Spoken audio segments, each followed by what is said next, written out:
Well, next up, we have an author who is talking about a difficult topic that I think we so often ignore in our culture.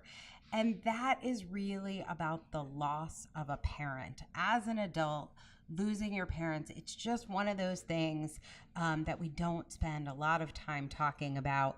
Alyson Franz and I are going to spend a little time on that right now. Join me out here. You look amazing. Thank you. So, The Grief Cure, Revolutionary Recovery from the Loss of a Parent. Why did you write this book? I was going to say, what's it about? We know what it's about, but really, what is at the heart of your message with this book? So the grief cure is really about healing completely from a traumatic loss. It could be from the loss of a parent. It could be from the loss of a loved one. In my particular case, it was the loss of a parent. But it's about really healing to your core and rebuilding your life. And it's different from other books about grief. And the reason why is because most grief books teach you about how to cope. And this is not about how to cope. This is how to heal. This is how to feel completely better and make sure that you're loving your life again. I want to talk about timeline. Time is really weird with death. We've done a lot of books in the grief space. And, some people say, oh, it's after a year, or maybe because you're an adult, you're 30, whatever, you're supposed to get over it faster. What is that timeline like when you lose a parent, maybe even lose both parents as an adult?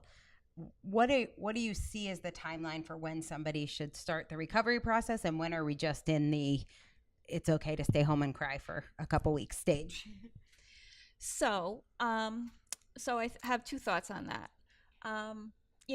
Obviously the first 6 months to a year is going to be a little hard, but if you're like having a difficult time functioning, if you're not sleeping, if you're not eating right, if your job or your relationships are being affected by this loss, then you know that it's a traumatic loss. And that's what makes it different from just, sort of the, losing somebody thing.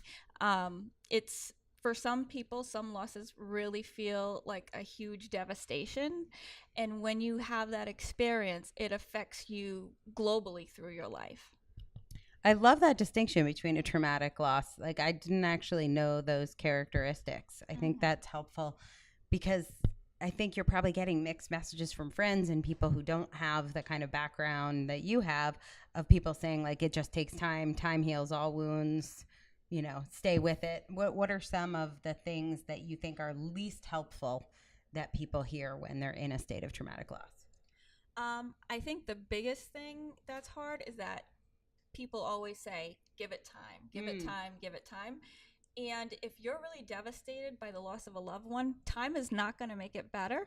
And in fact, you're probably going to get more frustrated as time goes on. And you're going to get frustrated that people are saying that to you. Yeah.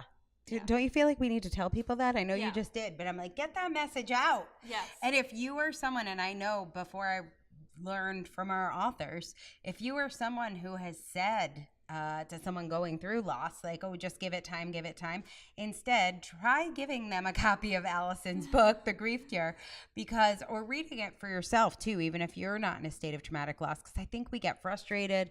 We want our friends to be happy again. Right, and so we're trying to say something helpful. Sometimes when you're trying to say something helpful, you say some dumb stuff that is not super helpful. So, okay, I'm going to ask you a couple questions from the audience. Helen from Henderson, Nevada. Notice I said Nevada and not Nevada, Helen. I would like a thumbs up in the chat for that. She says, how can I release the fear of failure? Fear of failure shows up for every single author. I've worked for New York Times bestselling authors. I've worked for first-time authors. Fear of failure, 100% of authors have it. What are some of the tips that you have learned for releasing that, or something else? Well, I have two thoughts on that. And one is that everybody has that fear. So nobody would ever do anything if everyone just went along with that fear. That pops up for people at various moments whenever you're in a journey of, especially, stepping up to something new. So that's automatically going to come up. But I also have a huge advantage because I'm a healer, and so I have a lot of techniques for things like that. So I encourage you to, if it's really a huge barrier for you and it's not something that you can just say, okay, I'm just going to ignore this, explore, what you can do to get around that fear with, some type of intervention. So one of the things I heard that helped me around fear is that fear and anger is the other one, but that fear is a cover emotion. Mm-hmm. So you focus on the fear, but there's actually something else that fear is covering. Mm-hmm. And I think doing some work like with a healer or, some sort of expert, for me, it was a coach, but identifying like what is actually under that fear. Because a lot of times it's not as bad as you think it is. Right. You like make it bigger in your head. Right. It's actually an illusion. Fear is actually an illusion that we create, right? It has nothing to do with the present moment or what's going on right now. Fear is actually about our experiences from the past, and we're taking our experiences from the past and we're applying them to the present moment. So, and and that's not always the right thing to do. That's not always the most helpful choice, right? Exactly. But it is just an evolutionary thing that humans do. So just knowing that and either feeling the fear and doing it anyway or finding someone to help you, Helen, to release those blocks. That is what so many of our authors are amazing at. I'm going to ask another question. Mandy from the UK asked this, and a couple people did too. What is the process from start to finish? When did you start your book? And how long does it take from when you start your book until we are standing here celebrating you being a #1 international bestseller? So it actually goes a lot quicker than you might think. I actually started writing this book at the beginning of May. It was on my mind for some time. And we're here on August 7th? Yeah. August 7th, yes. Yeah. I started probably around May 7th. Okay. Okay. So, and I had my first draft done by the beginning of June. And then I worked with editors to get everything ready to go for today. And we're going to give your editor a shout out. Who's your editor? Yes. Anna. #2 for Anna. Wow. All right. We got an Anna Paradox cohort here. Well, I'm going to show people your book. Here it is.